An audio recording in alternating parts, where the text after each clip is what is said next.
All right, what are we doing today? We are replacing a damaged floor plank in the middle of a long wood floor.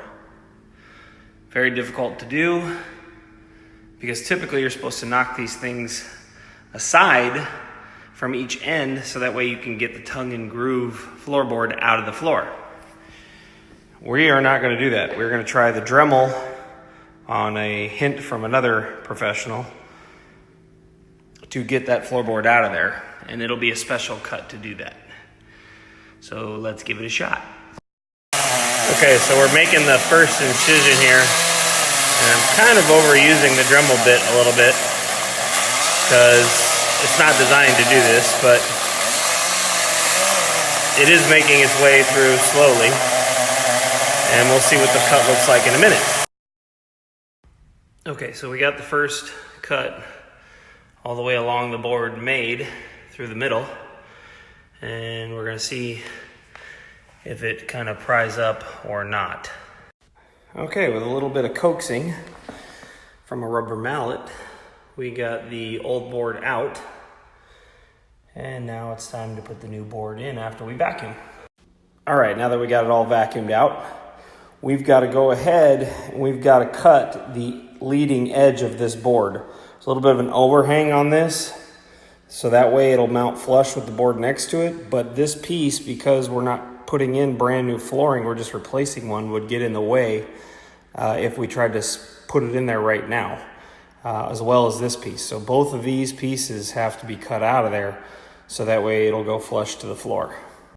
So we remove the top edge, and it's not really hard to do. I mean, all you've got to do, this is just compressed fiber board with a nice little case around it.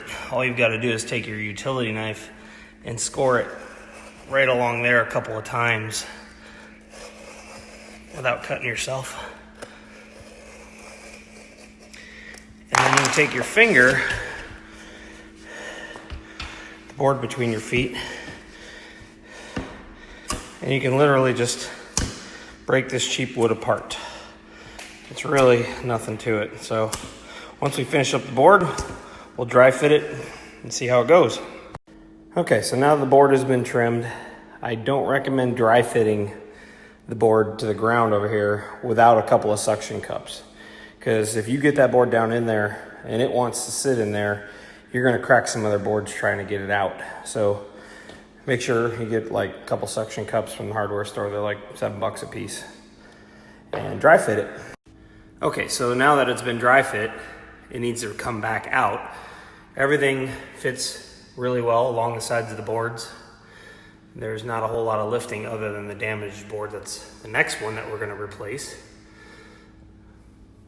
So it's a matter of just pulling it back up and gluing it down. So before I went ahead and glued down that board, I went ahead and cheated a little bit by cutting that next piece. And this is the not professional way to do this, but effective. So you just take this guy here, and if you tap on him and drive the screwdriver through there, you'll notice this board starts to slide right on out. That's a far easier way to go than cutting it out.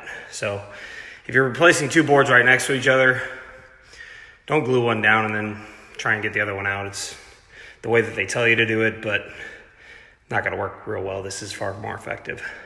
Okay, so now that my cheating phase is over here, we're going to go ahead and cut off the leading edges of this board at the same time, and then we're going to glue them both down so that way they're ready to go. So you're probably wondering why I put this video out of me changing floorboards when I'm not in construction. I'm actually a realtor. Well, if your realtor doesn't know something about construction and how to change things out, it's going to be very difficult for them to identify opportunities. And what I mean by that is, this is not my house. This is a house that I sold, and that's up for rent right now. And when we first walked in, the first thing that we noticed was many of these floorboards are going to need to be replaced. Now, this is a pretty large floor. It's probably about $2,500 to $3,000 worth of flooring, and that's what we negotiated in the contract. Now, I know that if you hire a professional or you want to do it yourself, it might cost you about $500, which leaves you about $2,000 to $2,500 in other places that you can spend on this particular home for paint on the outside or whatever else that you might like to use. Now, I don't recommend trying it unless you know what you're doing, but if you buy a house from me, tell you what, I'll come over and help you.